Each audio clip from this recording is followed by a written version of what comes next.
Mark 13. As he came out of the temple, one of his disciples said to him, "Look, teacher, what large stones and what large buildings." Then Jesus asked him, "Do you see these great buildings? Not one stone will be left here upon another, all will be thrown down."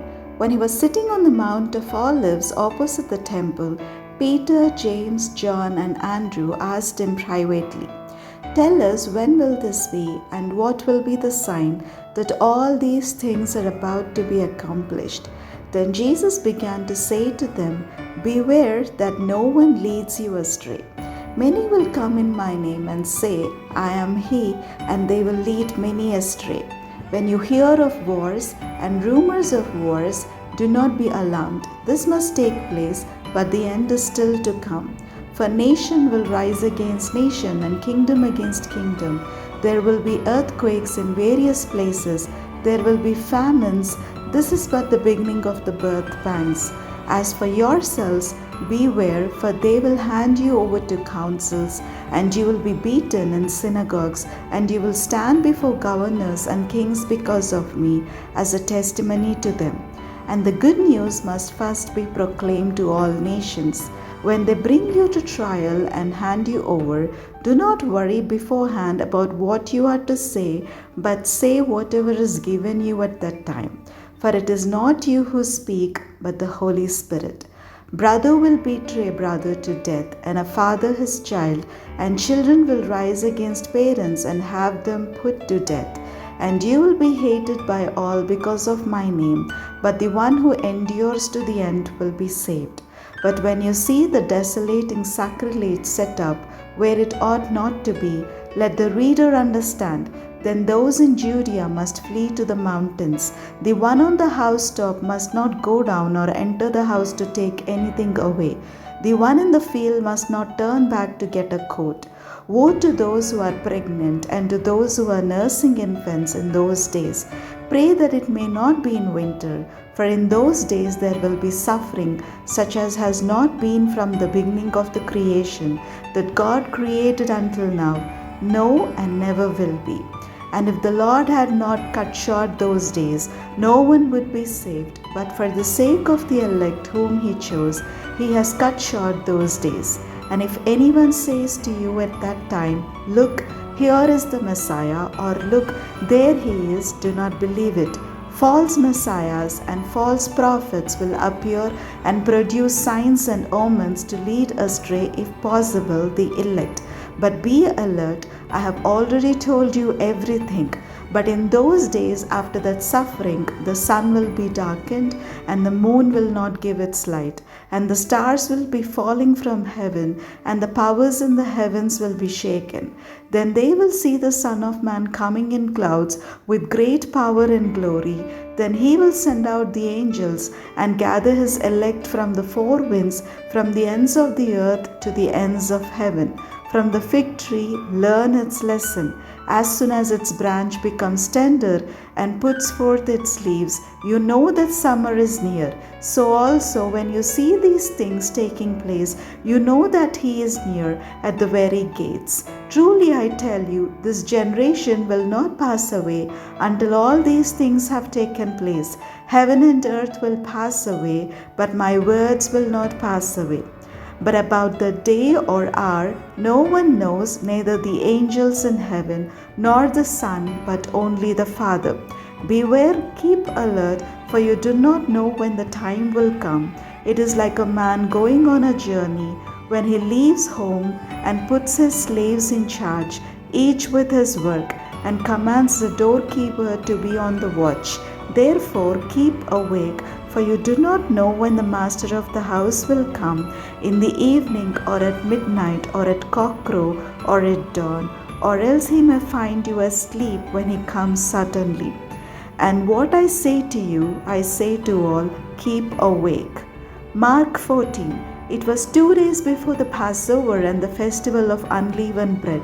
The chief priests and the scribes were looking for a way to arrest Jesus by stealth and kill him. For they said, "Not during the festival, or there may be a riot among the people." While he was at Bethany, in the house of Simon the leper, as he sat at the table, a woman came with an alabaster jar of very costly ointment of nard, and she broke open the jar and poured the ointment on his head. But some were there who said to one another in anger, "Why was the ointment wasted in this way? For this ointment could have been sold for more than 300 denarii and the money given to the poor." And they scolded her. But Jesus said, "Let her alone. Why do you trouble her? She has performed a good service for me. For you always have the poor with you, and you can show kindness to them whenever you wish, but you will not always have me. She has done what she could. She has anointed my body beforehand for its burial. Truly I tell you, wherever the good news is proclaimed in the whole world, what she has done will be told in remembrance of her." Then Judas Iscariot, who was one of the 12, went to the chief priests in order to betray him to them. When they heard it, they were greatly pleased and promised to give him money. So he began to look for an opportunity to betray him. On the first day of unleavened bread, when the Passover lamb is sacrificed, his disciples said to him, "Where do you want us to go and make the preparations for you to eat the Passover?" So he sent 2 of his disciples, saying to them, "Go into the city, and a man carrying a jar of water will meet you. Follow him. And wherever he enters, say to the owner of the house, 'The teacher asks, where is my guest room where I may eat the Passover with my disciples?' He will show you a large room upstairs, furnished and ready. Make preparations for us there." So the disciples set out and went to the city and found everything as he had told them, and they prepared the Passover meal. When it was evening, he came with the 12, and when they had taken their places and were eating, Jesus said, "Truly I tell you, one of you will betray me, one who is eating with me." They began to be distressed and to say to him one after another, "Surely not I?" He said to them, "It is one of the 12, one who is dipping bread into the bowl with me. For the Son of Man goes as it is written of him, but woe to that one by whom the Son of Man is betrayed. It would have been better for that one not to have been born." While they were eating, he took a loaf of bread, and after blessing it, he broke it, gave it to them, and said, "Take, this is my body." Then he took a cup, and after giving thanks, he gave it to them, and all of them drank from it.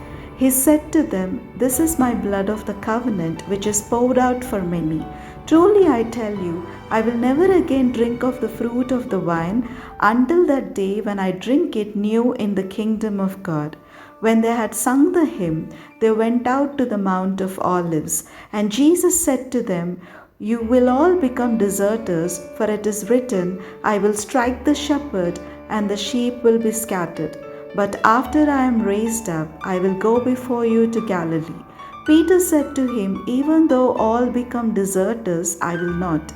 Jesus said to him, "Truly I tell you, this day, this very night, before the cock crows twice, you will deny me 3 times. But he said vehemently, "Even though I must die with you, I will not deny you." And all of them said the same. They went to a place called Gethsemane, and he said to his disciples, "Sit here while I pray." He took with him Peter and James and John, and began to be distressed and agitated, and said to them, "I am deeply grieved even to death. Remain here and keep awake."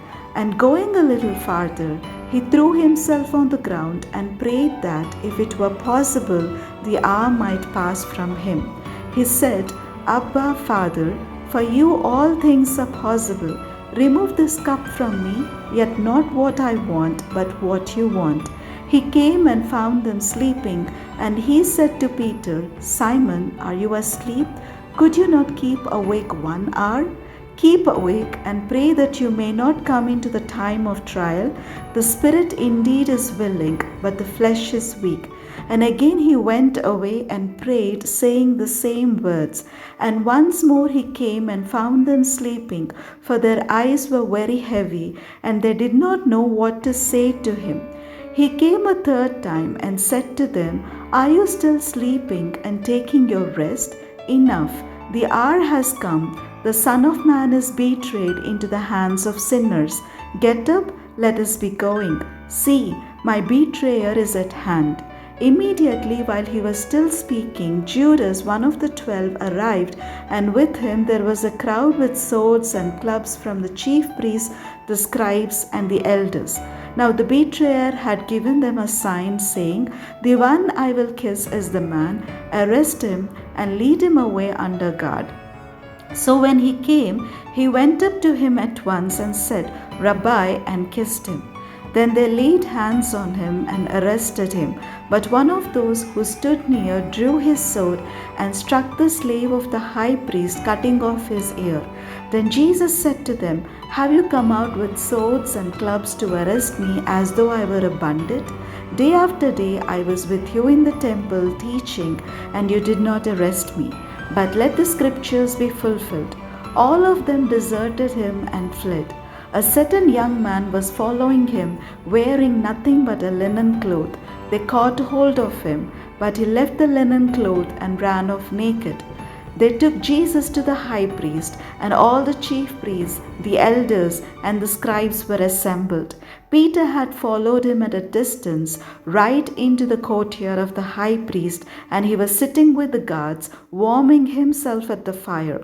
Now the chief priests and the whole council were looking for testimony against Jesus to put him to death, but they found none. For many gave false testimony against him, and the testimony did not agree.